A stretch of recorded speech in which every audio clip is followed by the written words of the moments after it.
Hey everybody, what's going on? What's hot? What's hip? What's happening? What is shaking on your Thursday night? Boy, do we got a show planned for you. We're going to tell you all about Tales of the Wolf. That's if he shows up. You know, if he doesn't show up, I'm going to look like a real idiot. Hey, behind me is the place where I first met the wolf. It is the Studebaker Complex West at Ball State University. Oh boy, we got a big anniversary coming up for Terry Nee at the end of July here. Randy's in the house, the chef himself. Good to see him and all the rest of you who were individually acknowledged in the show open. But that's Studebaker Complex. There it is. Let me see if I can. Here, let me just get out of the way. There it is. There it is, man. That's Terry Nee. Look behind me. Look behind me. Anyway, we're starting early. Now, I thought those dudes were going to do their show at 7 Eastern. And I moved my show. Now they moved their show. It's starting to feel intentional. It really is. I'm kidding. I don't care. I absolutely do not care. A&W cream soda. No caffeine, though. I get this crap home, and then I see no caffeine on the label. Real big, too. Look at that. Hold on. There it is. No, whoops. No caffeine. What a bunch of hooey. Terry Nee says the horrors that went on there. Oh, yeah. Sputum and cases of beer boxes and the stairwells. It's just awful. Congratulations, Terry. That's awesome. You ought to congratulate his wife. Jokerfish says, I'm still mucked up from replayables last night. It was wild. I don't know if Chris Abel's officially hurled. I do know that Killing It with the Abels will be on tonight at 8:30 my time, 9:30 Eastern. That's if Shawnee decides he's not going to take a 3.5-hour breather. Eyebrowless freak that he is. Do I have one? Did one of my cards fall down on the floor? It sure as hell did. Sure as heck did. I got my Ball State. We're all Ball Stated out here. Hopefully the wolf will show up, because if he doesn't, the whole thing's kind of a crap shot. Aggo says, I survived replayables. That indeed, sir, is a badge of honor. I'm gonna try to open the phone lines. Let's see if it crashes me. Let's see if it crashes me. I've already got a comment here I want to reply to, but I can't. It's verifying the file. It's verifying Skype. Come on. Be good to me, Daddy. Come on now. Come on now. Do it one time. Shake it for me. Come on. Show me where your mama lives. Come on now. I've got a card on the floor and my OCD. Not even a card that really says anything. I depend upon these flashcards. You guys probably remember this card. Maybe not. Anyway, whatever. Okay, so it's gotten done verifying. Now, I can't really do anything until it... Okay, all right, it's open now. They got the wheel spinning. Come on, man. Come on. I got some cockamamie Facebook notice, too, from Skype. Sorry, StreamYard. Facebook has got requirements for pages. Blah, blah, blah. You must have the page for 60 days. You have to have 100 followers, and you must have the ability to blah, blah, blah, blah, blah. And I'm like, I had 100 followers years ago. My page has been up for years. I think we're pushing a decade for my Facebook page. And then I can get to your comments here in a minute. Come on, load, baby. Come on. Uh-oh, it stopped. Okay, now it's loaded. Oh, good. And I've actually got the wolf up here. I could actually call him. Of course, he went to get his cancer treatment last night. He might be all tired or something. Whatever. Toby McGroby says, I know, Tom, I'm confused too. I missed the schedule shows, but it's just temporary. Yeah, temporary for you. Terry Nee says, Ball State. I always found the name funny. Well, Indiana University is known as IU. And there's bumper stickers in Indiana that say, I'd rather ball you than IU. Oh, no, not replayables. A tornado, touchdown less than a quarter mile over. I'm sorry to hear that. Replayables, they tried to end at 10:30, poor guys. It was crazy. But, you know, as a media personality and borderline celebrity, and certainly the biggest celebrity in the Dabbleverse adjacent community, I get a little miffed when all of my comments don't get read on replayables. So at a certain point I had to bail. Joker says, I went to Cosmogony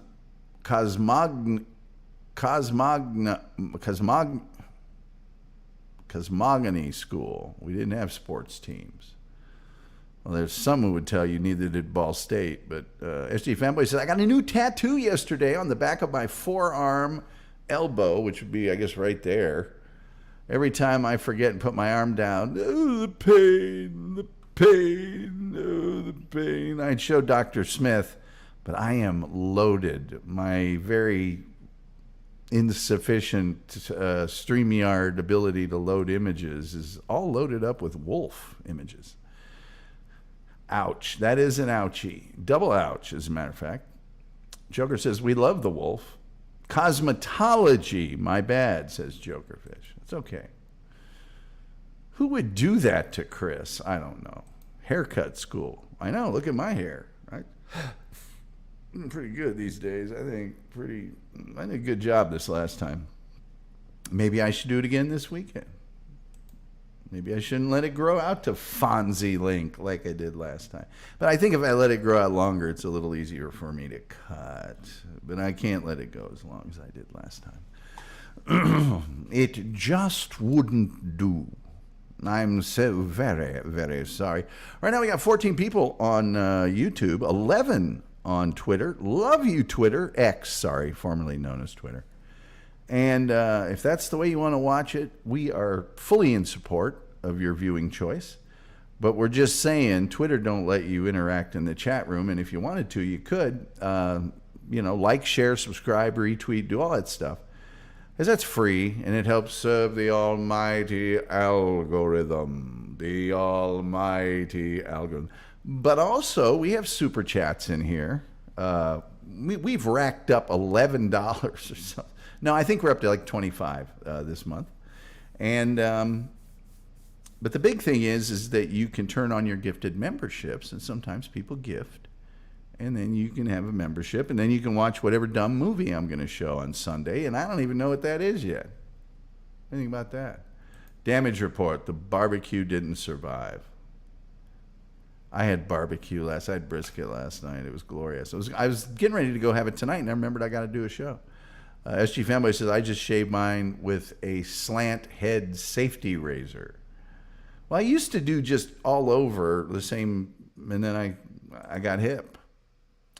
Jokerfish says, wasted my education on a construction site. Well, that's an education of its own, so don't think you wasted it. SG Fanboy, so awesome. So awesome. I was on a bus one time, and I saw a guy sitting in the bus seat, and behind him was a woman who was shaving his head with shaving cream and a safety razor. One of those yellow safety razors.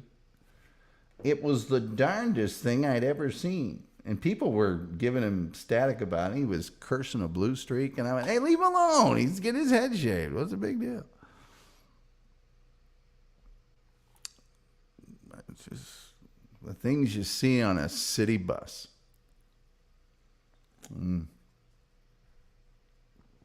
I was on a bus in New York, and we were stopped on a corner, like a four-way stop, with a traffic light. was a liquor store on the corner, and a guy ran out of the liquor store, and the owner came out and shot him. He was right in front of everybody. He was robbing the place. That was about the last time I took a bus in New York. Aku says, I grill twice a day. Only good thing about having 2 jobs. I know a lot of people that grill every night when the weather's good, and even when it's not. They get those frozen hamburgers, like a big sleeve of them, and they grill every night. Jokerfish says, I'm going to say scarred my head up as a punk rocker with a razor. I used to have the punk rock haircut. Kind of still do. Well, not really. But I used to, different colors. I'd make it all orange and then black dots. I did the whole thing, man. Diana O'Brien says, I made lamb stew yesterday and had leftovers tonight. Pretty good. Yes. Terry Nee says, not the worst thing that happened on a bus or Spirit Airlines now. Yeah, I won't. I'm not doing Spirit Airlines. And there is no direct flight from Dallas to Rochester, which just, man, I might still, but it's a very slim Joker scarred. Toby says he scarred his head up too. He scarred his head up too. Jokerfish says, right on, Tom. OG punk scene, you darn right. If the kids are united, we will never be divided.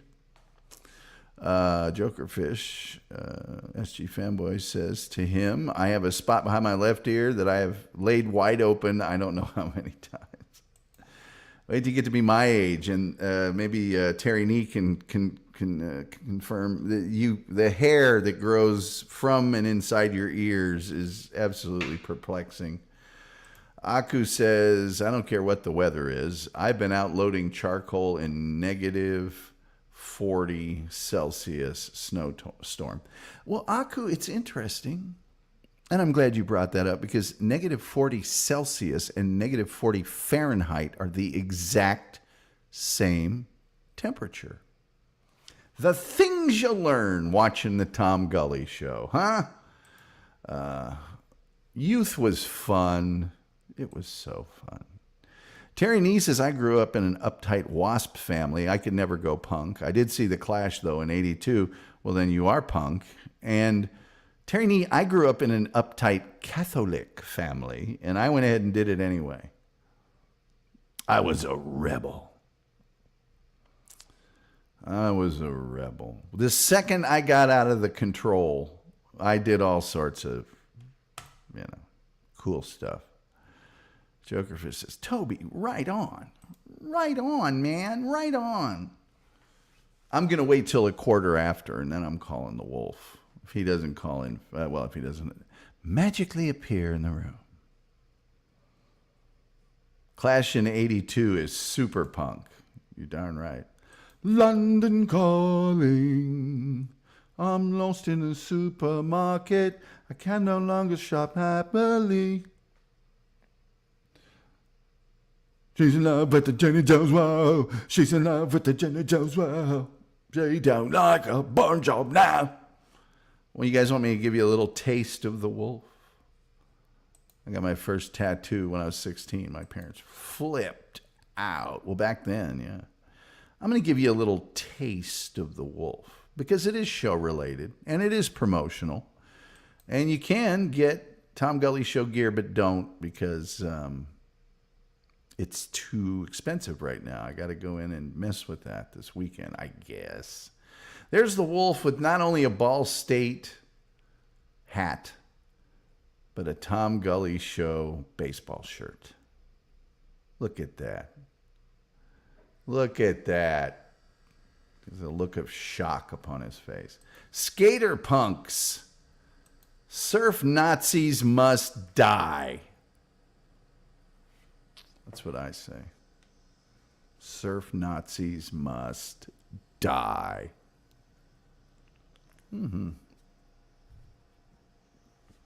Hope everybody's doing well tonight.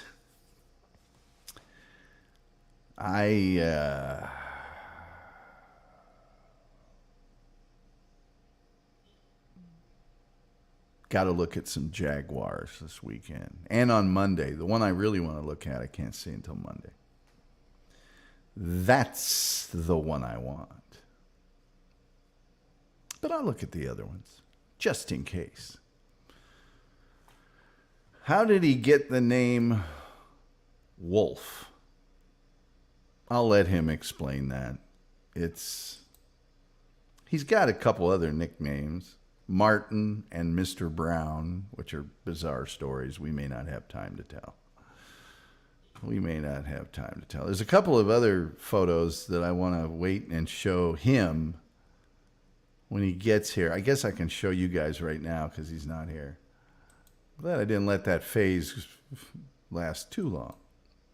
My haircut is the same as it was in college. The Wolf looks humongous. He is. He's a very successful professional bodybuilder in his time. Let me show you what a Ball State dorm room looked like when we were in school.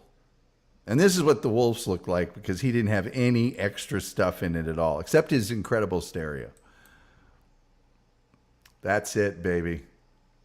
Couple of twin beds, that crappy chair, that crappy desk, the crappy desk chair, and then that bookshelf, and the awful light, and the awful desk lamp.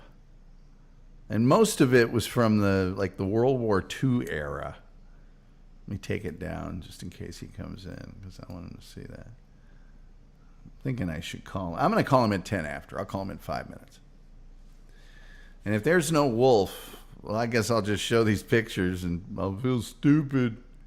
This show is about just my guest is a guy that I've known for 40 years and he's not here and I feel stupid.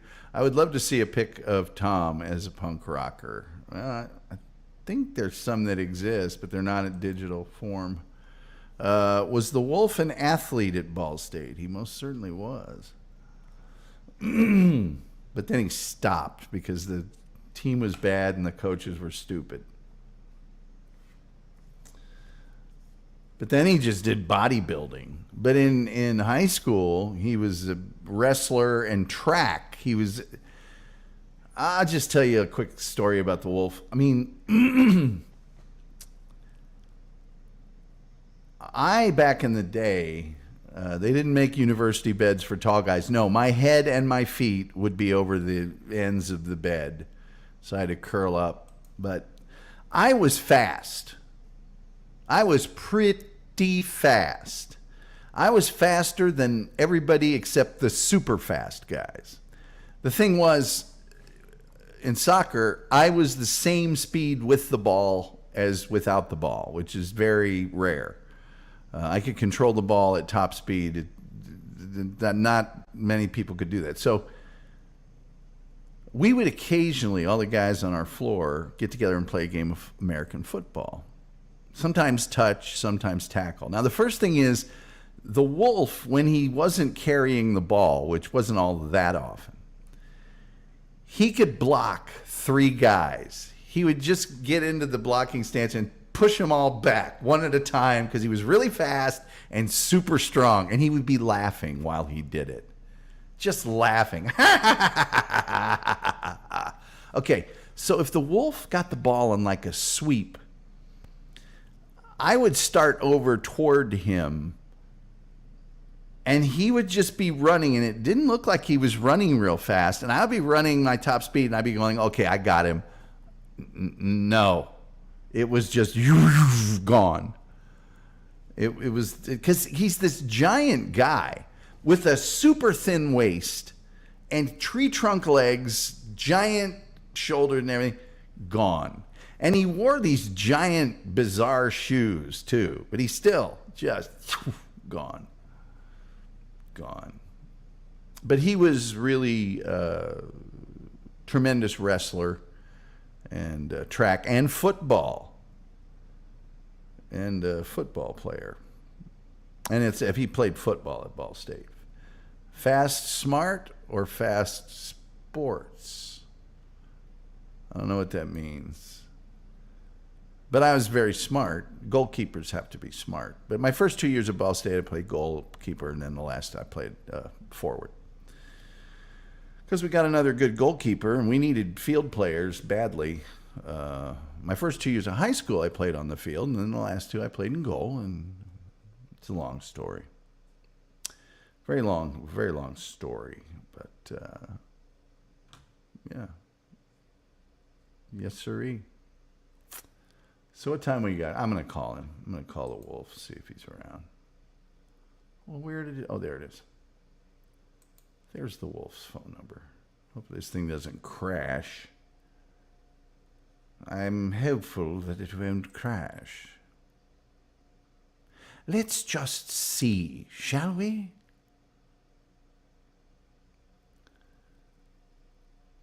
Come on. Come on. Make a noise. It's not making the noise. Oh, Mr. Gully. It's the wolf. How are you feeling today? Oh, I'm pretty wiped out. I was getting treatment all day. Yeah? And unfortunately, my leukocyte, the one responsible for your immune system, is gone down since I've been too lazy to get the stuff I'm supposed to be eating. It was at 0.85 instead of where it was where the last test, which was 0.98, almost 1, which is where they want it to be. So they're like, well, you might want to wear a mask and avoid this and avoid that. And I looked at her like she was crazy. I'm not avoiding anything.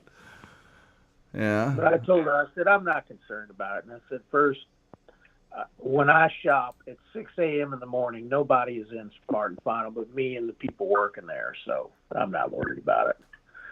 But tomorrow morning, I'm going to get, there are certain foods you can eat that, things you can do, let's just say that raise that leukocyte number up, which is what I was doing before I ran out of my normal stuff that I use.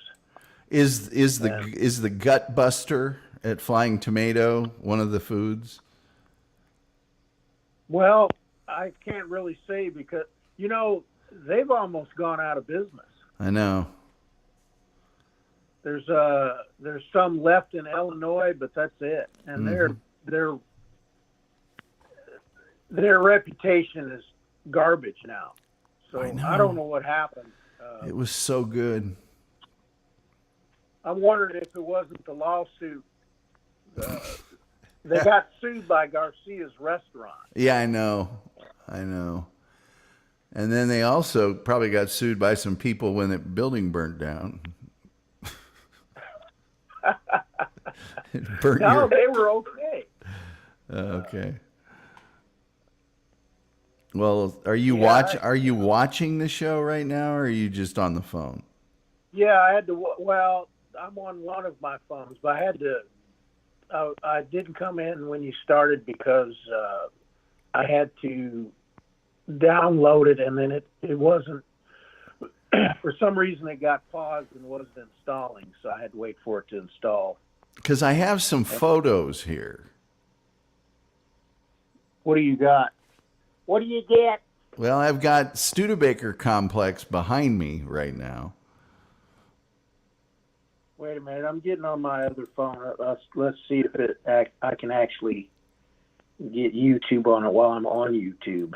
I might have to use my other account, my other channel, I should say. Yeah. Well, I mean, you don't have to comment in the room. We're talking to you. Well, to see the pictures that you're showing. Oh, okay. Because you can just get on normal, I guess, and not even log in, and you can find the show and watch it, I guess. That's what I've been led to believe. Terry Nee says, would you ask Wolf if you cried from homesickness? Did I cry from homesickness, Wolf? I think I was in sheer joy to get out of the house.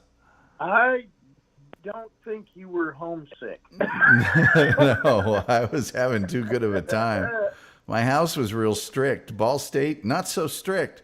Homie Don't Play That, Liz from Killing It with the Ables tonight at 9:30 Eastern says, hey, Tom Gully in chat, checking in to say hi while we're out and about. Well, I'll be watching your show tonight. But Somebody asked a little earlier, how did you get the name Wolf?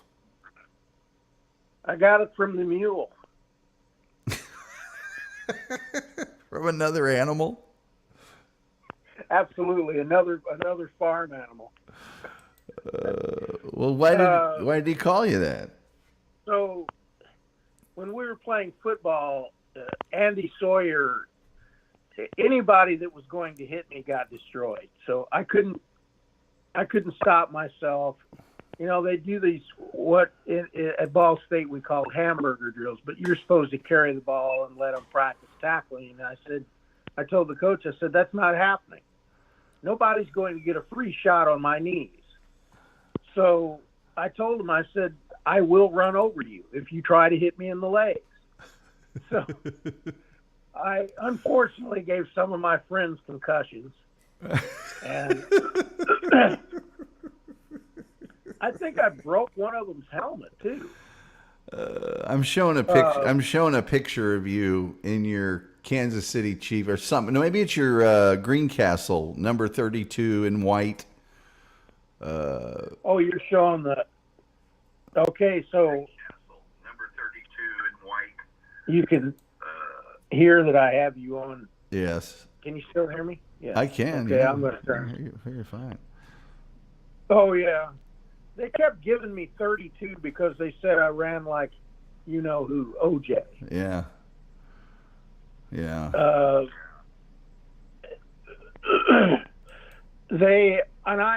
I always wanted, like, when I got to Ball State, I said, give me 5. 3 and 2 together. Well, just 5. Yeah. But that was Dobe's number, or as we called him, Dobe the Toe. I think did they still give me 32? I don't remember. I don't remember what my jersey number was, but I remember both of mine. Oh, you're showing that. The goalkeeper's always number 1. And then I was center forward, and so I got number 9. I still got my number 9 jersey. Well, I never. I don't always. Now here's the funny part. I don't think you can see it there, but I always had Budman stickers on my helmets. Well, I'd like to show people. First of all, I got so many good pictures here. Here is kind of what the Wolves' dorm room looked like. This was a Ball State dorm room in the 1980s.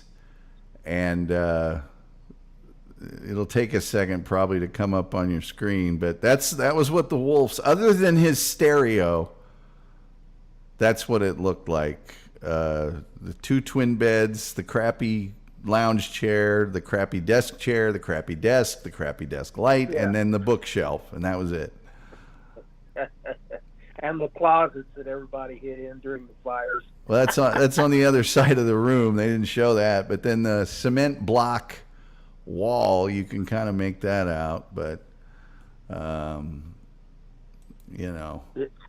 Were you there when they had a fire drill and I didn't go down and was asleep? But of course. And there was a real fire? Yes. That was my first fire drill, and I, like an idiot, did not wear any shoes. And my feet were freezing down on that tarmac. And the reason that they later on, I was a hall staff and had to search all those rooms, and so the staff would go through, and then the fire department had to come in. So you were down there for a long time, but you did get to see all the hot girls in their pajamas. That was, it wasn't so bad. Were you there when I was warning people to stay away from the sidewalk? Yes. Because you remember Wurzburger, the dude that used to shoot, he was in that room with, was it Buck and somebody else? Anyway, Wurzburger was kind of nutty, and he used to shoot pictures for big, the big magazines and newspapers. Yeah. I think it was. He didn't actually say he was a professional photographer, but he would shoot pictures at the Indy 500 and send these crash photos in. He had a couple of them, I think, New York Post, and I forget who the other one was, but he got like $10,500 for that photo.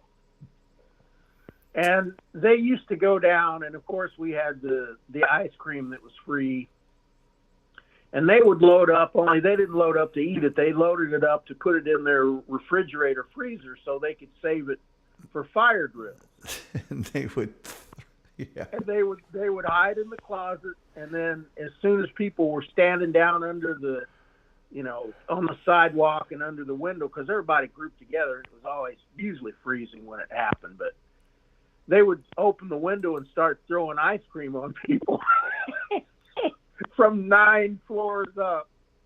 Oh, man. Well, Jokerfish says, I know Wolf had some sweet cars. I will show you one of them here in a second. But this is the Wolf in the early days of Ball State. Why he's wearing a suit and a tie, I don't know. But I don't think that's the 6-beer mug. It might be, but I don't think it is. No, are you kidding? That one was...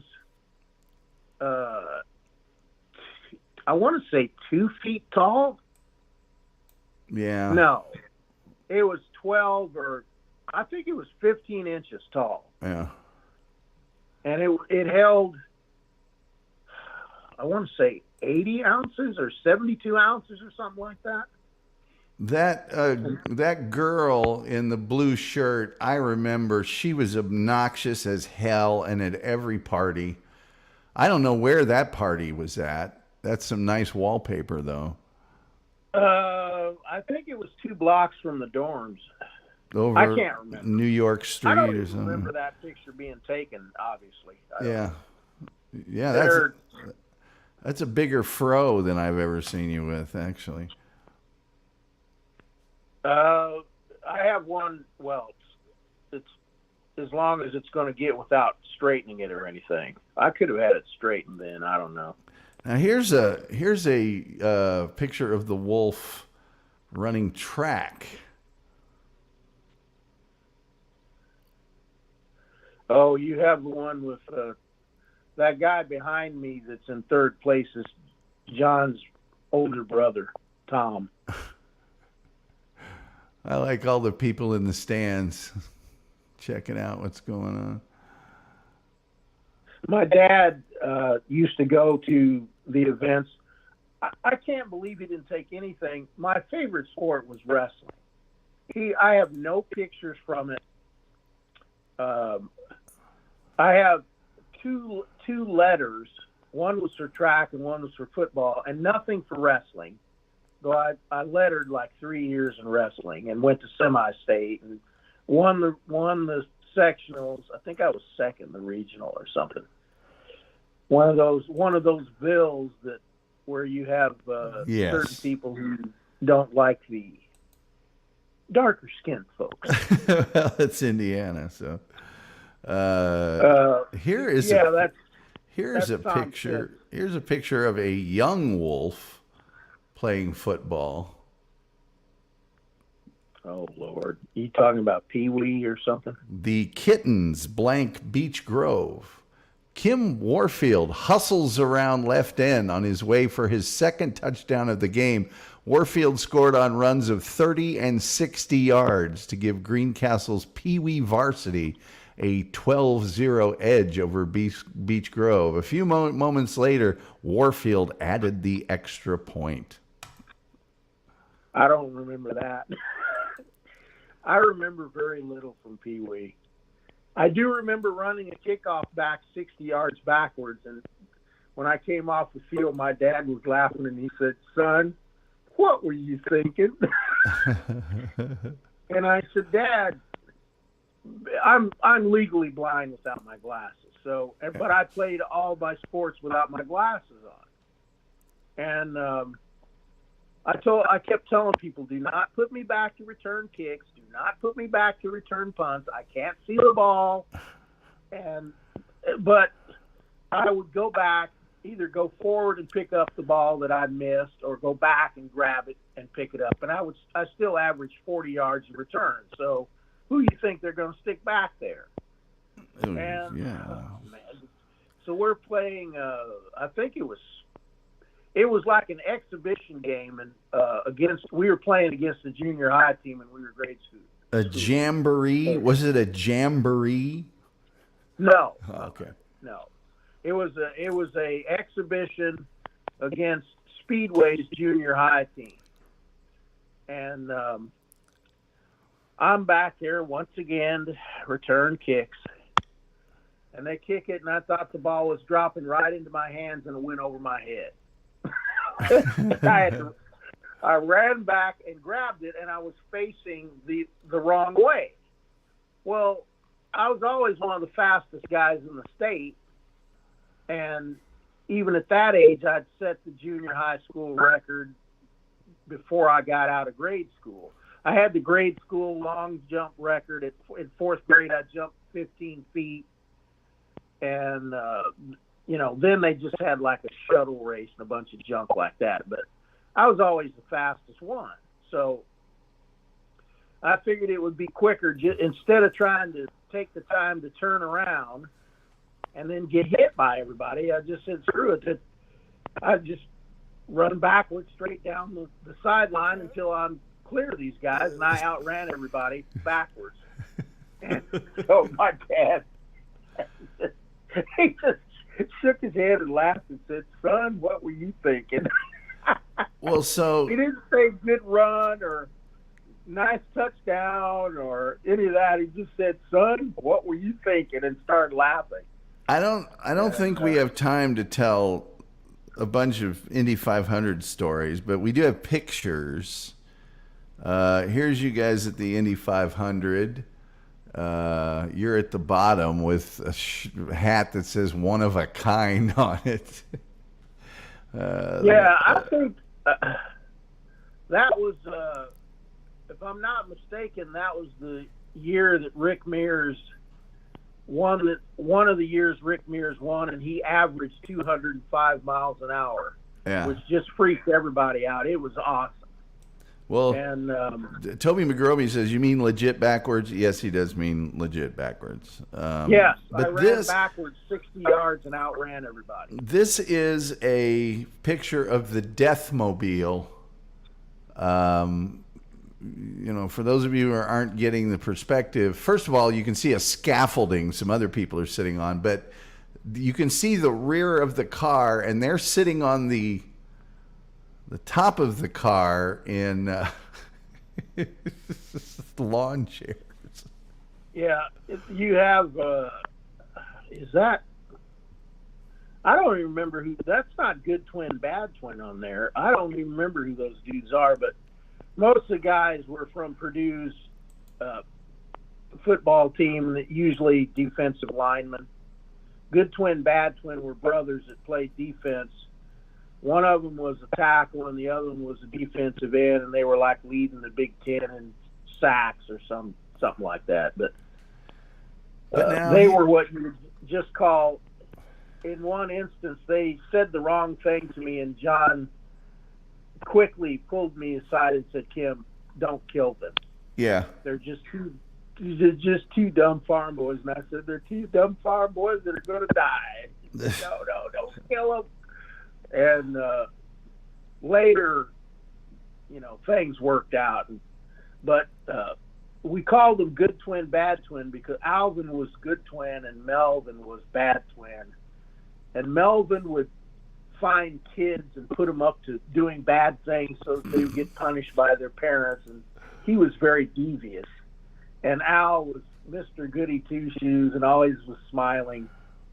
That's Tom in the black shirt, and I can't tell who those other guys are. I don't even remember that thing being next to us. Well, you guys would just get some beater car just for the purpose of taking it in. Here, the Deathmobile, there was the Deathmobile, the Smurfmobile, but they were always $50 cars. So Fitz, for the Deathmobile, he went to a dealership in, I guess that's Lafayette or Logansport. Lafayette's closer. No, Logansport. Oh, okay. Isn't that Purdue? No, Purdue's Lafayette. Yeah, well, Lafayette. I keep getting the two mixed up. Logansport was Mitch Mock's. Exactly. The Logansport Berries. The team there were called the Berries. Well, John went to the dealer and he said, I want a $50 car, and he would take him to the used car lot, and he'd say, no, you don't understand what I mean. I want a $50 car. So then he'd take him to the next level, and he'd say, no, you keep getting this wrong. I want a $50 car. And he said on the fourth try, they ended up out in the back in the junk cars, and he said, that one right there. He had to he told me that he had to make several stops on the highway to put oil in it because it was burning a quart of oil like every 10 miles. Karen Garvey says, I miss the days when you could get a car for $50. My first car was like $125 or something like that. Yeah, I got some nice cars for a couple of $300. I had a Delta 88 and a Cutlass, Oldsmobile Cutlass with the 350 in it.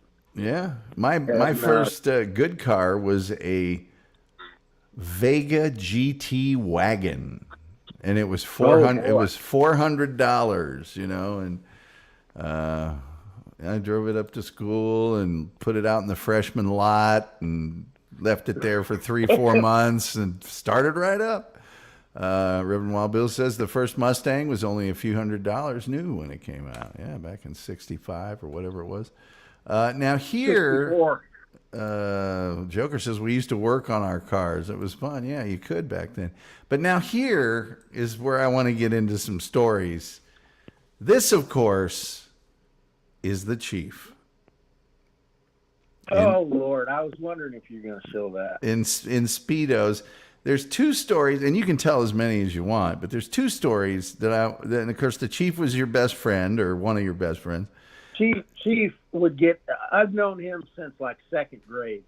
He would get hammered and forget everything about the race. Well, and one year, I think it was the next year, he started to get hammered out of his mind, and John said, no, you're not doing it again this year. You're not going to get so drunk you forget everything this year. And got a bucket of water and doused him with it. Well, and Chief was floundering like a turtle on its back. It was hilarious. Well, of course, and you can tell this later. There's the famous story of it's the Chief. Let me in. But the two stories that I love the most personally about the Chief, and there's a million great Chief stories, involve his father. And one of them is him breaking the drill or whatever it was. Oh. And the other one is just him being in the living room complaining about his neck. Mother, my neck. My neck. Oh, mother. Yeah, Wayne owned a Chrysler dealership. So Chief had a push-button transmission Belvedere that we used to cruise around in, which was just awesome to be able to push buttons to select. And Wayne would buy houses really cheap that, people had abandoned or that were, and a lot of them were around the lake, one of the lakes down there. And he would buy them really cheap, and then he would fix them up and then sell them. And a lot of times he tried to do the work, and he probably, like Chief, was not exactly very mechanically oriented. So there would be instances where something wouldn't work exactly the way he wanted it to work, and he would lose his temper. And in one instance, he was in their house was elevated with the garage being on the lower part of the hill. So he was changing a light fixture in the garage and had this power drill hooked up, and it had broken. I think it had broken the bit. And instead of just changing it, he said, "Oh, you SOB, you SOB," and picked up the drill and started swinging it by the cord, hitting it against the wall and the floor. And then one particular time, Steve, I don't know why, because Chief was so poor at operating things, he had a voice message of one of my friends that had left Indiana and moved to Florida and had been there for like 30 years, and Chief still had his voice on the answering machine because he didn't know how to change it. And so he's helping his dad for some reason. I have no idea why. And he couldn't, whatever it was that he was trying to nail in or screw in, he couldn't get it to work right. And Wayne just, just get the F down from there and I'll show you how to F to do it. And so Steve gets up on the ladder. And I think that turned out to be another drill smashing event too.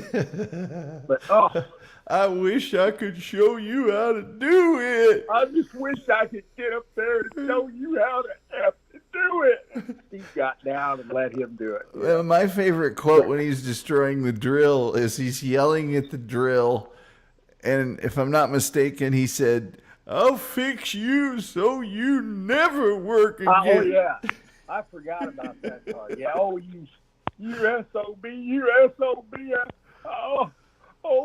no good effort SOB. I'll fix you so you never work. And then started swinging it like a lasso. Chief, here's something really amusing about Chief. Chief's room looked like a tornado had gone through it. And he had this kazoo that I like to play, and it was sitting on top of his dresser, and I'd fiddled with it a little bit and then put it back, and Steve couldn't find it. Well, amongst all of this melee, he had managed to knock it off of the dresser, and it had fallen between the dresser and the wall. And Chief claimed that I stole it for like 20 years until he found it.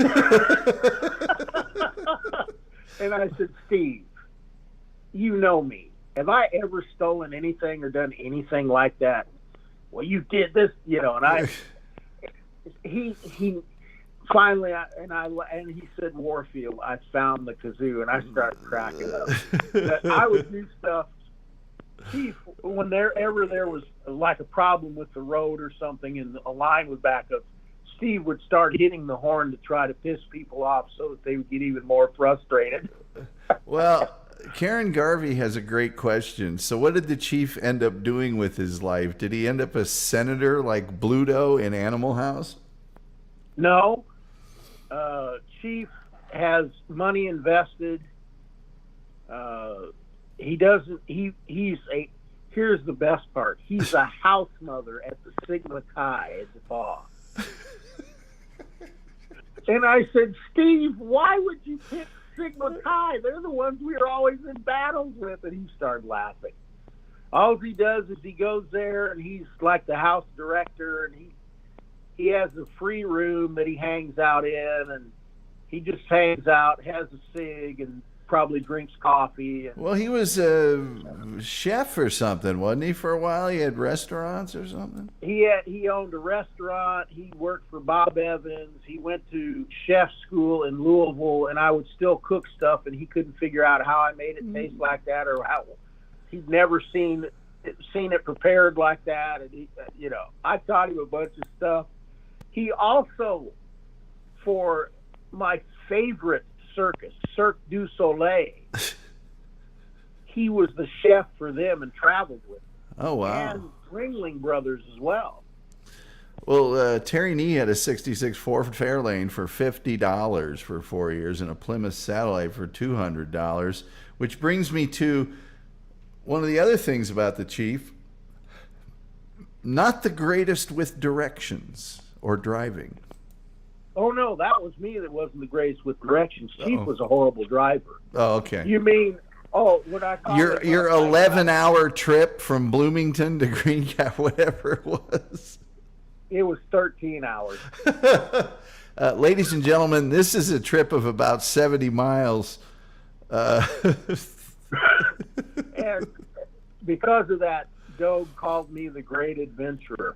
Yeah. Because wherever I go, I get lost, and I just keep going and just explore. And you're expecting me in 2 hours. I might be there in 8 or 9, and we'll have been in another state looking around, inspecting the cities. And I went to, I got on the 44 going the wrong way, heading to IU, and ended up in Cincinnati and hung out at the stadium and visited some of the clubs or bars on the way there, and hung out in the parks and looked at the city. It's a beautiful city. Oh, sure. It was then.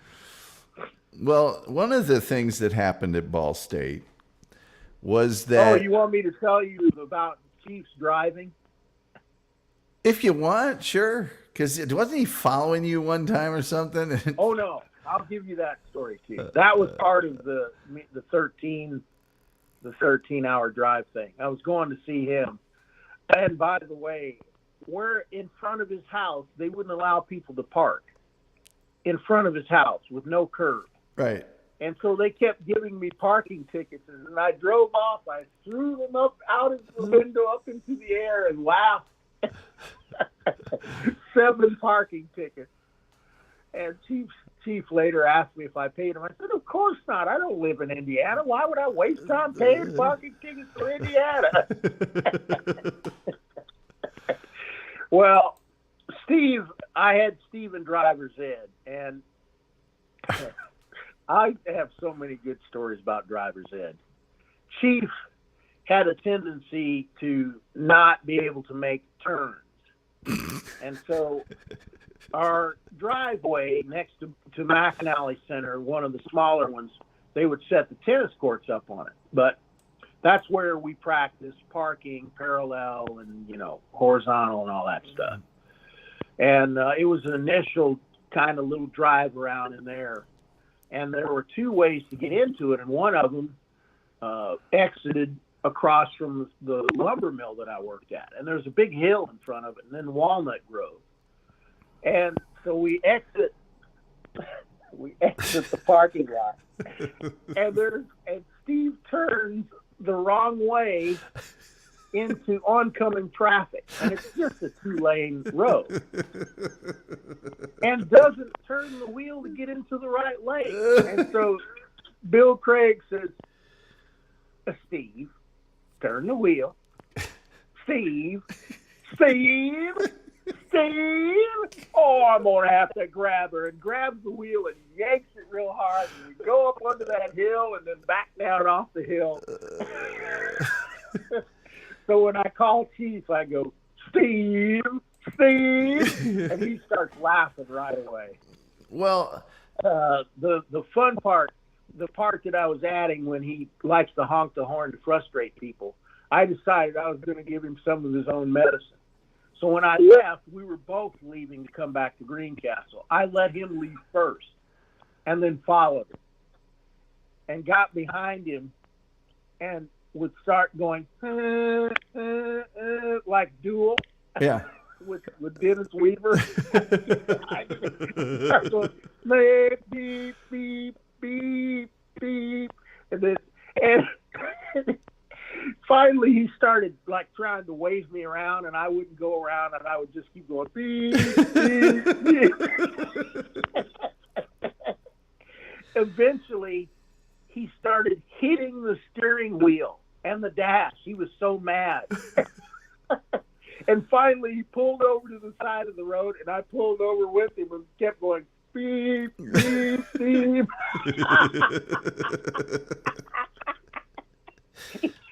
He got out of the car and he said, Warfield, I should have known it was you. Well, one of the things that happened, and it's kind of it ends up being a car-related story. The film about cars? No. About crashes? No. It was, well, we can get to the squab gun later, but it was when we were playing touch football. And what was that guy's name? Wazorski or something? I have no idea. He was from the region, and he broke your nose. Oh, yeah. He piled on after I was starting to get up and hit me in the nose. And he thought, and everybody thought, that you were going to kill him.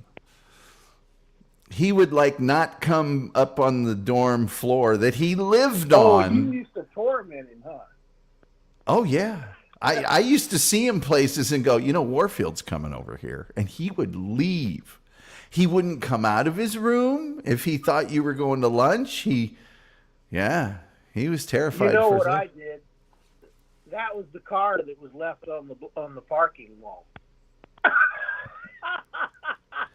Well, that's how I got back at him. Yes. That was his car. Yeah. Well. And I know that he knew who did it. No one else knew, but I know he knew. Well, yeah, you just tipped it up against the wall of the horseshoe parking there, right? Yeah, it was the lot next to the dorms that used to freeze over, and people get stuck there all the time. And I'd have to move their car, pick it up, and move it to get them out. Yeah. And there was a Jeep Cherokee that used to pull people out too. But yeah, that's why they had to get the crane, because I put it on the wall. Yeah. Warfield just picked the car up and tipped it up against the wall on its side. I had to move cars a lot. I had to do that at one of the fraternities too. You've been one of the apartment complexes. And when I had torn my tibial tendon and had a cast on my leg, and went to I had Kaiser then, and Zion is off of Mission Gorge, which used to be where I'd get meat at Iowa Meats, and the football stadium was on that road and everything, because it turned into Friars from Mission Gorge. And that parking lot was too small, so it was always full, and there was a parking space open. I was going to, I don't think I was getting my maybe I was getting my cast off or so. I forget what I was doing there, but I had the cast on my leg. And a guy had double parked, and it pissed me off, so I got out of the car and picked his car up and picked up the back end, moved it over, picked up the front end, moved it over into one spot, and people were watching me, and there was like a huge line of cars of people pointing and, oh, look at that guy. What is he, watching me pick this guy's car up, move it over with a cast on my leg. So I did it all the time. The one, I wish I'd have kept that flyer that our complex newspaper for that Monday, but on Friday we paid for parking in this place that I lived before I moved here, for covered parking, and a guy had pulled into that spot, and I think I had my Corvette then, and obviously I was going to park under the parking cover, and a guy had pulled into the spot and his car was there, and I called the office, the apartment office, and I said, hey, there's a guy parked in our space. He needs to get out of there. We can't find who the guy is. And apparently he was there to hang out with his girlfriend all weekend. And I said, you need to get him out of there. So I gave him Friday. Saturday morning, his car was still there. I called up again. I said, look, I asked you guys to get this guy out of our parking space. We paid for that. Mm-hmm. And I said, you need to tow him. Well, we don't tow vehicles anymore. And I said, really? Are you sure? Oh, no, we can't do that. I said, okay. And hung up, walked out, grabbed his car by the back end because you couldn't get to the front end. There were cars, parked on the side. So I just picked it up and just pulled it out of the spot, pulled it down the road. The security guard watched me and started laughing. He's like, what are you doing? I said, what does it look like I'm doing? I'm pulling the car that you guys wouldn't tow out of my spot. And I pulled it down to the corner and the driveway there. We were the first building, but it was on these 5 buildings were built on a stair-step hill. And so the driveway was real steep. I used to lose cops on it when they would chase me in my vet. I'd do a power turn into that driveway and go up the hill and then turn around, and they couldn't find me. And so anyway, I put it at the top, and there in one side so that there was only one lane because they didn't want to completely block it, but I wanted to make it cause problems. So I put it on that one side in the corner so nobody could get around it unless one car at a time was going. Yeah. So finally, at the end of Sunday evening, they towed it. and Monday, my roommate brought the complex paper, and he said, look what's in the paper. And I said, what? And I read it, and it said, there will be no more bodily moving of vehicles allowed. It is now prohibited to physically move a vehicle. And I started laughing, and he laughed too, but I never kept it, though. But, well, the thing of it is, you had to go to the hospital for your broken nose. Oh, you're talking about all the trouble I caused? Well, I was supposed to be tranquilized, or the ride home that I don't remember? Both, because when I got there, I forget whether you had said, hey, I need a ride, or somebody told me you needed a ride or whatever, so I just went over there and to Ball Memorial, and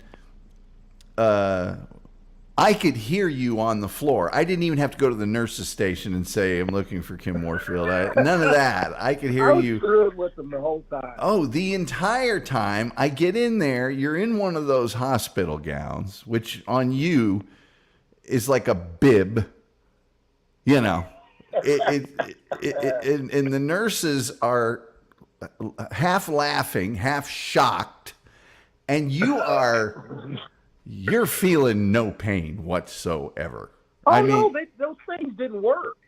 They never worked until we started leaving. That's why I couldn't remember the ride home, because they hit me after they had already broken my nose and fixed it. Yeah.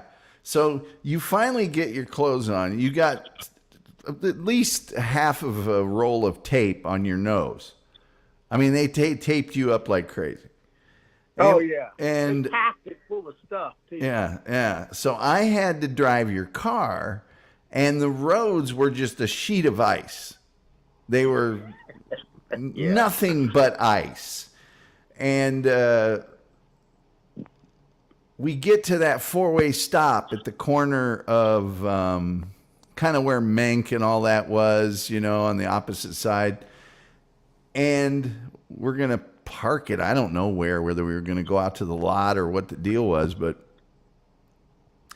I hit the brakes and did a full, let's see, that's a 360. 90 is 360, 720 minus 90 is I did like a 630 or whatever. We did a full 360 and then kept going around so that I could make a left-hand turn. And I didn't say anything because I anticipated that you were going to say something, and you went, wow, I didn't know you could drive. That was all that was said of it. And I was like, Yeah, I you know, thought I chuckled or something too, but I don't remember. yeah, yeah, that was because there was like oncoming traffic and everything else. People honking. But so the squab gun incident, you had left your car parked legally, and they towed it, right? Oh, no, that wasn't the squab gun. That was, I was living with Fister, and I can't remember the other dude's name. What was the night that we went out and you had the squab gun and you were just peppering cars? We were on like a berm, a hill from the other night. I think they had your car. And you had this. No, that was my birthday. We'd gone, my dad had just died, and it was my birthday, I think. And so that was during the summer when that happened. Yeah. And I was taking summer classes. Yeah. And there was a dispute between the owner of the property next to this nightclub, and I was parked on the street legally, and they call these tow truck drivers, and they don't care, and there's nothing you can do because they just take your car. Yeah. Whether it's legally parked or not. It's like, yeah, well, try to get your money back and your car back from us without paying for it. Right. Nice. So it was called Nice. It was called Nice. That was the name of the record. Was it? Yeah. I don't remember. And I said, that's it. I've had enough. You know, my dad dying, being in the fire, losing everything, all that stuff, it just kind of built up. And I said, that's it. I'm going to get my car back. So we climbed over the fence, and I can't remember his name. He was Asian, and his family used to raise and train dogs. It wasn't Lingenfelter, I know that. No. This guy was like, he looked Persian, but he was from Asia, like from Iran or something. No, he was Asian. He was from like Indonesia. Oh, okay. His family's from Indonesia. And so they trained dogs. And so they had, I don't know, it was like 6 or 7 mean dogs patrolling. And he went and sat down on the ground, and they circled him, and then he started petting them all. So that neutralized the dog. And I always, from somewhere, seemed to be able to produce bolt cutters. So I cut the bolt on the gates, opened them up, hopped in the car, and drove it out. And they chased me. Yeah. And I ended up trying to make a turn in the snow sled that was there were too many cars that I had to avoid, and I ended up hitting that dude's house. Your professor's house. My professor's house. And they had 8 police cars there of guys.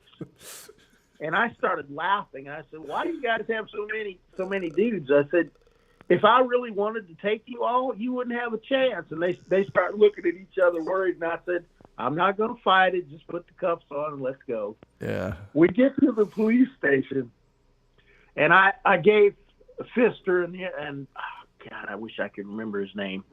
I gave him money to bail me out. And I get to the police station, and they go, what are you doing here? And I said, I've been arrested for stealing my own car. And they said, what? And I said, yeah, isn't that a good one? How do you steal your own car? And they're like, this is crazy.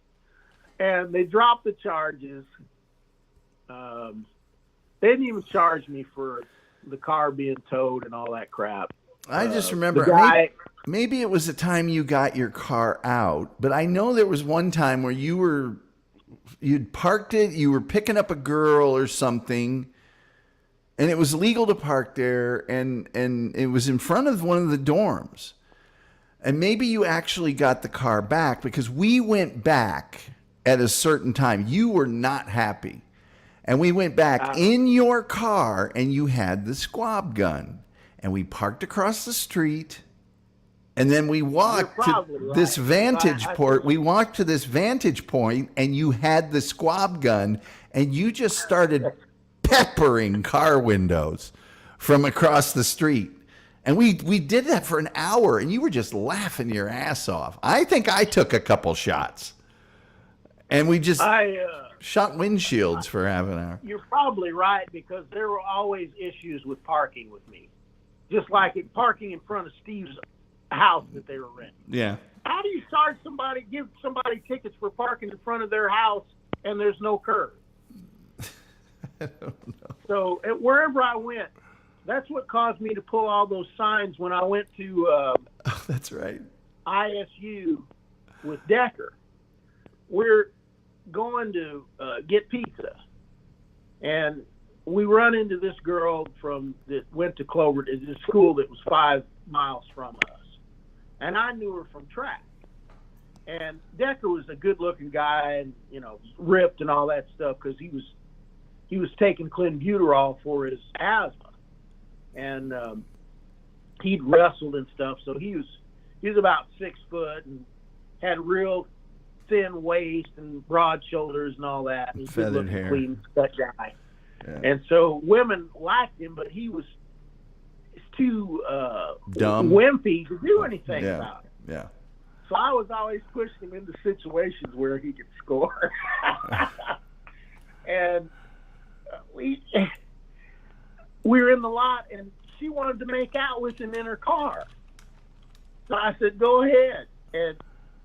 But in the meantime, there were nothing but no parking signs, and in this parking lot, it said no student or it was, I guess it was supposed to be paid parking or something, but everywhere is no parking signs in this big parking lot. And I said, "That's it. I've had enough of this crap."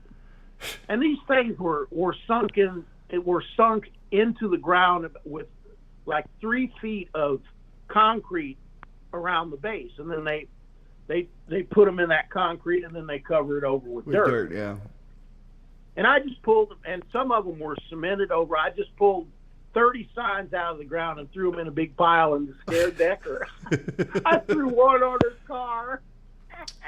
Do you remember that girl that I was seeing that was blonde, and she was really fair-skinned, and you called her the Ghost? The Ghost? Yeah. Yeah. Yeah. She never got over that, man. I don't mind girls glowing in the dark. I dated a girl for a year that was super pale like that, and she kept making comments about her skin. I said, "No, I don't want you to go out in the sun. I like to be able to see you easily in the dark." Cracked up laughing. Oh man, you going out with Casper tonight again? You used to give me so much static about her. I ran into her like, oh God, it was probably 10 years ago. She had moved to Carmel, and I was in Carmel seeing my family, and walking down the street, and same haircut, actually in really good shape. She looked almost exactly the same. She became a nurse, and yeah, her dad owned this big restaurant just outside of Cambridge City that my family used to go to all the time. And I talked to her for a second, and she said, do you ever talk to that guy that used to call me the Ghost? Stuck with her. And she was borderline albino. There were some really strange, some really strange women at that school. Yeah. That girl that your favorite to hate, Tom Wright was messing with, and that big heavy one that was red haired, and then that real pale one that had short blonde hair that used to, while we were playing quarters and I was lounging on the bar, she would come in and start rubbing her hands over my body. You remember that? Yes. Yes. They had this giant dark-colored penis that they used to worship as an idol that they called the Pooh Bah. Yeah, there were some weird chicks. I remember the one girl that kept messing with you, and at a party, you picked her up and bit her behind in front of everyone. Oh, Lord. I don't remember her name, but it wasn't Lisa, but I can't remember her name. But, you know, there are a lot of chicks that just really like rugby players because they're, you know, Yeah. they're like your typical high-level male, usually overly aggressive physically and, you know, usually pretty good-looking guys. Cro-Magnon, And, gargoyle looking, yeah. No, there are a lot of No, I'm really just talking. good-looking guys. I'm talking about muscularly. They were these. A Oh, lot yeah, of them were yeah. broad, Yeah. short. You know, just muscular. Most of those dudes were I played football with. Yeah, a lot of football players and wrestlers were on the rugby team. Yeah, and she, man, I wish I could remember her name. Deborah Denise, I can't remember her name, but one of the dudes, and I can't remember his name, took a picture of that. And what was going on is that she had on these earrings, and I liked her earrings, and she said, and she was smoking hot too. She had all the stuff in the right amount that we like in the right places that I like. Yes, yes. And she had these earrings, and I told her they were pretty earrings. I liked them, and she said, "Well, I'm going to put one in your ear." And I said, "Well, no, you're not." She said, "Oh, yes, I am." And I said, "Oh, no, you're not. I'm not going to walk around with your earring on," you know. And she just kept. She was always trying to. There were a bunch of girls like that. They were always trying to mess with me because I was so stoic around them. Yeah. Or I would screw with them so bad. You know, there'd be like a really beautiful one, and I mean beautiful in my category. And she would be talking about how people were going to be trying to hit on her, and she'd heard every line. And I'd walk up to her, and I think in one case, Lyons and maybe Tim Day was with me. And I said, "Well, I've got a line I bet you've never heard before." And she said, "Ha, ha, ha, sure you do." And I said, "Oh, I can guarantee you never heard this." And she said, "What is it?" And I said, "You're one of the most unattractive women I've ever seen before in my entire life." And they walked away. Her mouth dropped. Her eyes were big, and her friends were like, "What?" Lyons and they were cracking up, and I was laughing. And, you know, just another one of them. Well, there were terms that were applied to certain girls. One of them that I think you may have indulged in some of these. Hose Queen. Hose Queen. Black and Decker Drill Queen. Drill Queen, yeah. But my favorites were always to call them Strumpet or Tramp. Always. Or they never expected that. Trollop. Yeah. Winch. They always hated that, and I'd say, "Do you know what a winch is?" And they'd go, "No." And I'd say, "Well, it used to be the term they used for serving girls." So I used to call waitresses out a lot just to screw with them. Yeah. And then I'd tip them $20. Now, your roommate for at least 1 year was the dynamic Brad. Brad Harris. Brad, who I believe went home every weekend and came back destroyed or beat up or with some hilarious crashed story. a tractor or something, rolled over on him.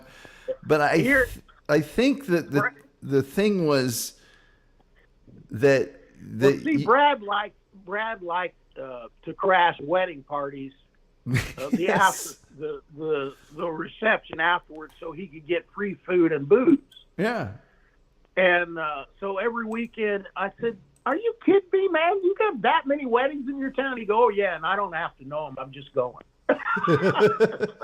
Well, you guys had this fake vendetta against each other, that you hated each other. Oh, yeah. And that...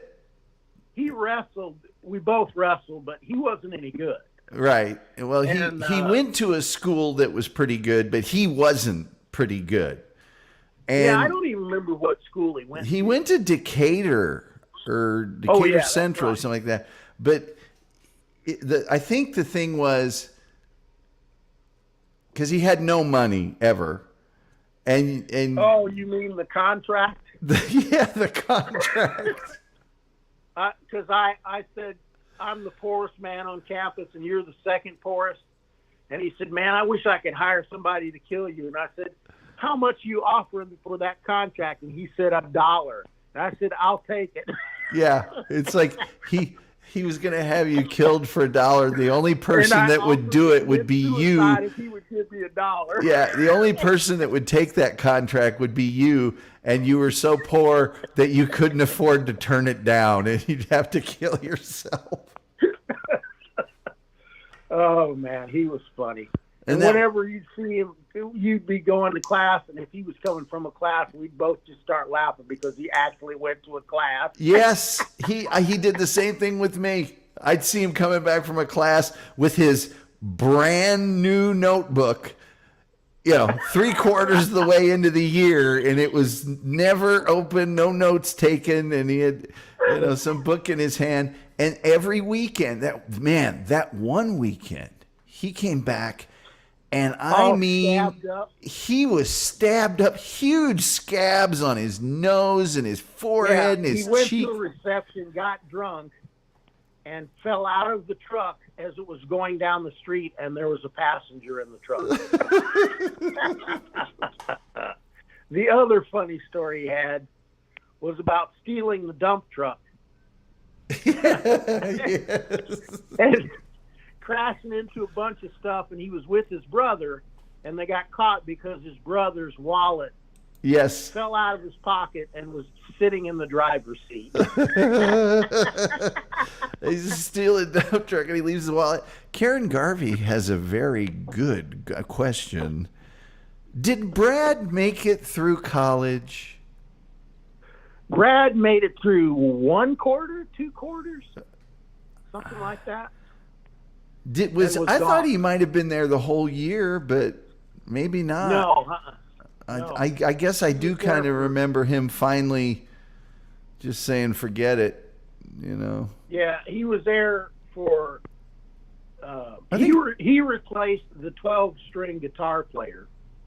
Bland had moved off campus, and the next roommate was like a dude that listened to Gallagher and Buchanan and like 12-string guitar, and then he was gone after a quarter, and then Brad came.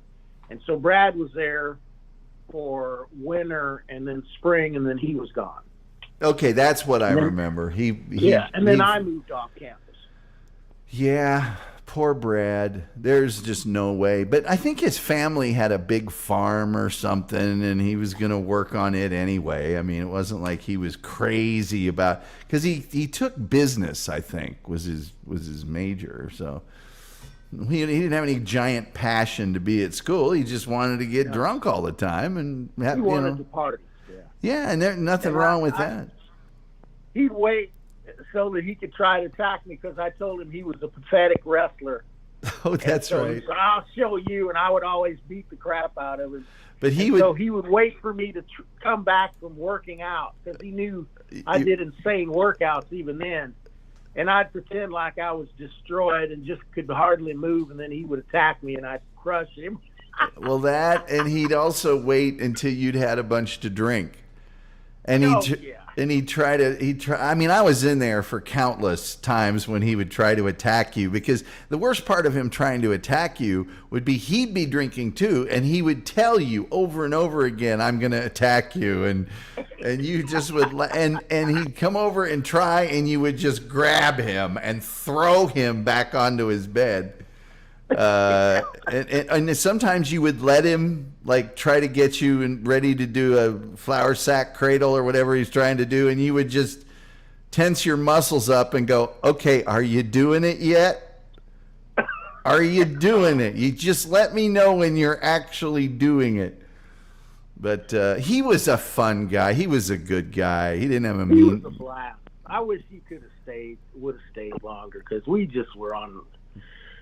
He would have been going out with me on the loose. I had just started I started the party hotline when I was a freshman. So I can't say that I started it. One of my favorite things about Brad would be, like his parents would get the grades, so he'd come back and he would put this big fake effort into, now I'm really going to crack down and study. Yeah, oh yeah, I remember him saying that. I'm going to really start studying now. I'm going to class, and I would start laughing. And that would last 2 days tops, and he just didn't have the tools to do it. He didn't want to be at school. He would have to have had a 24-hour tutor. I mean, it just wasn't going to happen. It was not. There were a lot of guys like that on our floor, though. Yeah. Alan Edwards was one. I've been in contact with him. He was that real tall, dark-haired dude that lived down towards the end. Yeah.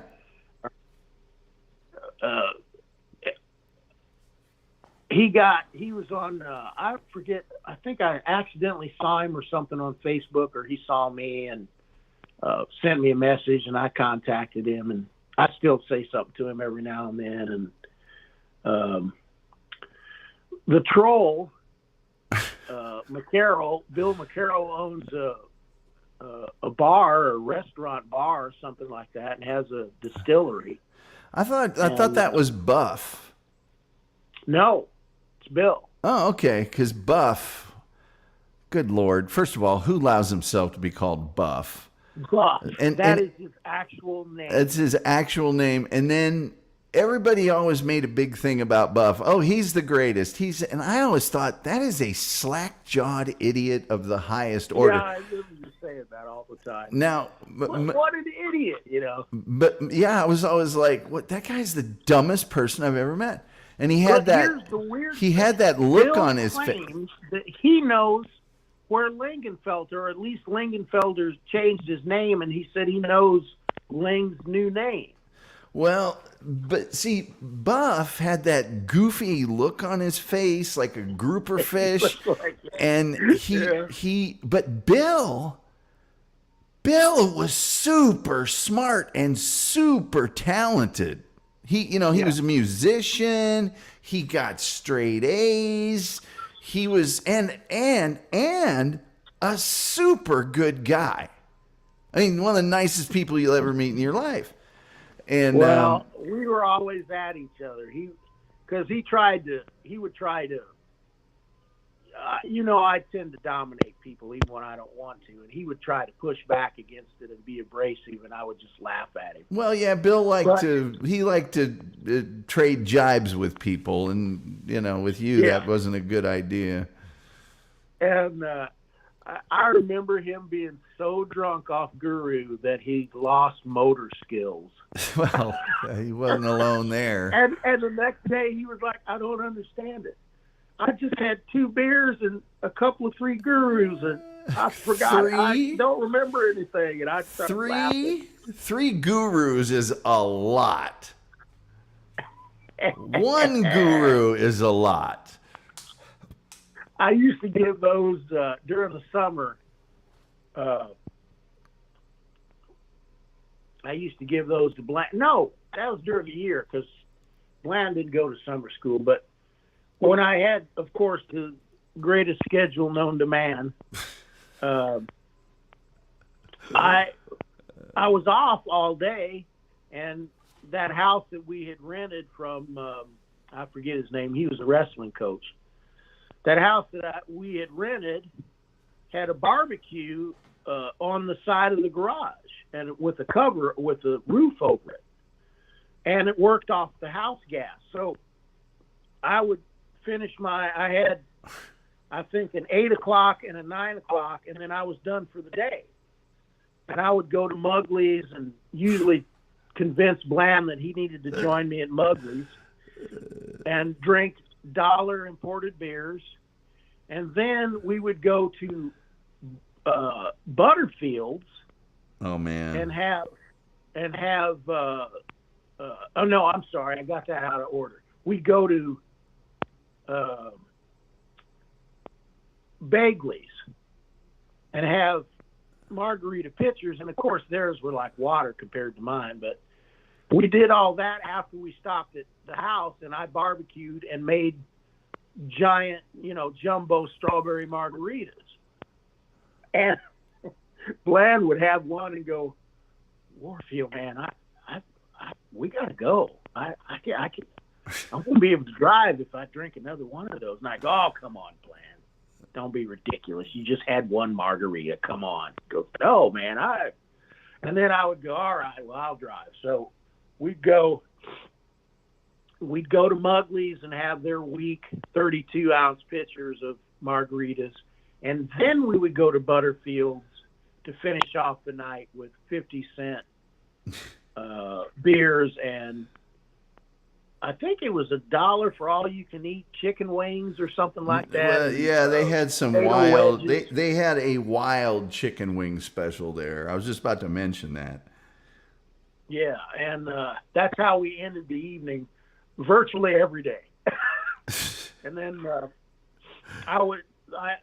two nights I had night class, because I either had 4 or 5 classes. I think I had a night class on Friday, or no, I had class on Friday, real estate, and then at night I think I had insurance, and then I was done for the weekend.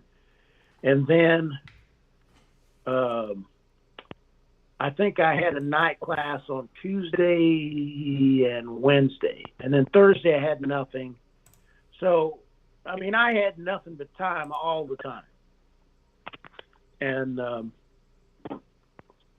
so I could pretty much do whatever I wanted during the day and spend time in the library reading every book that they had available on all the floors except where they had the films and the fish and stuff. Well, I'd read every book on the first floor, every book on the second floor, the third, the fourth, and the fifth, in all the wings, all the periodicals, all the medical books. Well, my first year there, because we had quarters then, they hadn't gone to semesters yet. Yeah. And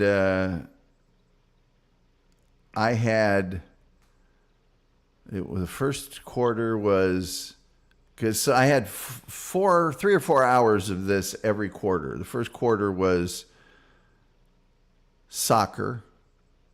The second quarter was soccer strategies. And the third was advanced soccer strategies. And all we did, every single one of those, was every time. They might have had us do like a drill one day out of the quarter. We had to trap the ball. But the rest of the time, all we did was scrimmage the whole time. That was it. It was just, get out there and play soccer. Advanced soccer strategies. Did they make you teach? No. Well, the coach of the soccer team was the teacher. So the most he would do is go, you show these guys how to pass with the side of their foot, or pick these teams, would you? You be a captain, you be a captain. But there was absolutely nothing formal about it. I mean, I'm sure everybody got an A. We had a test, but everything was like, what's the penalty area? Show me where the center circle is. If you can't spot the center circle on a soccer field in a diagram, man, you got problems. Well, they always made you take those PUD courses if you were an athlete. Yeah, they made you take a class about the sport you were playing. I had running, which was Coach Allen. He's one of those dudes, well, if you're sick, you need to run 5 miles, then you'll feel better. Yeah. He's one of those guys. Yeah. I had Sondel for badminton. Yeah. I had volleyball. I had that women's tennis coach lady that was just looked like Vince Lombardi, and I had her for badminton, and she got so mad when I beat her at badminton. Oh, was she mad? Oh. Then I I had the golf coach for weightlifting. So that all was the weightlifting courses. He said, "Listen, Kim." He pulled me aside and he said, "Listen, Kim. I don't. Obviously, you know what's going on." He said, "I'll make a deal with you. You teach the course, and I'll just give you an A." And I said, "Okay." I taught the weightlifting courses. Well, that was Bill. Was it Richards? Because he was there forever. And by the way, they were good. Yeah, our golf team was pretty good. You know, Prang is a golf pro, and I sent him a message, and he never answered back. He was a golf pro at in Scottsdale at the golf course there. Well, that guy also, I used to see him all the time around Muncie, and dude, let's just say he liked his gin and tonics. It wasn't just that; he liked his cocaine too. Well, he liked everything, and we had a couple pro golfers there.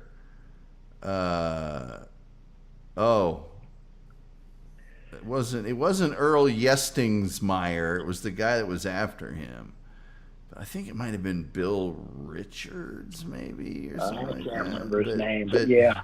He was a good guy. Hey, we had good golfers, we had good tennis players, and we had world-class bowlers, obviously. Because they've held a bunch of events on our lanes. Yeah. Man, I love bowling in our lanes. Oh, gosh. All right, I got to get going. We got to do this again. I got to get going here, though. There's another show starting at 8:30 that I got to watch, and I got to eat dinner and get ready for work tomorrow. But get that medicine you're supposed to be taking, man. What medicine? Or food or whatever that makes... I'm going tomorrow morning. Oh, okay, good. Yeah, I don't like my triglyceride. I don't like my leukocyte count being down when I can do something about it. But I still have enough food to last me for another month or two without going to the store, and it's already been 2 months. Well, I have food everywhere. We'll do. Toby McGroby says part 2 sometime. Yes, Toby, we definitely will. We could do this show. Look, when I was in Utah. Do you have my bodybuilding pictures? Did I send you any of those? No, you didn't. Doopadoo says, Karen Garvey says, can we do Thursdays with the Wolf? Well, it's okay with me. It just depends. You guys, listen to this. When I was in Utah, this is not exaggerating. The Wolf and I on weekends would talk for 20 hours on the phone until I fell asleep. And then I would call him the next day and he would laugh at me for falling asleep. I have dubbed myself the human tranquilizer. I can put babies to sleep. You give me the fussiest baby and I'll put that little fella or gal to sleep in no time. Yeah, I don't doubt it. And they'll be dead to the world. I don't doubt it, but when we've been on the phone for 12 hours and a guy falls asleep, I don't think it's exactly the same thing. That's just me falling asleep is what that is. Decker used to go, he didn't call me Warfield, he said Warhol. He always called me Warhol. He said, Warhol? One of our teachers said something like that one time, and he just started using it. He said, Warhol, you have to give notice before you come so that I can get prepared, because we would just be up forever. Yeah, doing all kinds of crazy stuff. Well, we haven't even ready scratched the surface. We got Mitch Mock to talk about. We got the Mumbler to talk about. Lingenfelter. There's just too much. So maybe we'll do it next Thursday. But I gotta get going here. And, that's a chief. After I think it had been 10 years between us talking on the phone, and I finally got, because Chief was always gone and doing something, but he didn't know, he he's hard of hearing, so he couldn't hear his phone. And so it would go to message, and he didn't know how to work the answering machine to hear messages.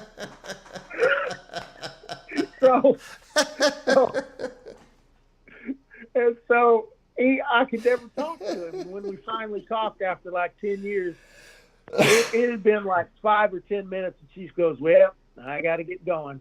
I started laughing and being hung up. All right, man.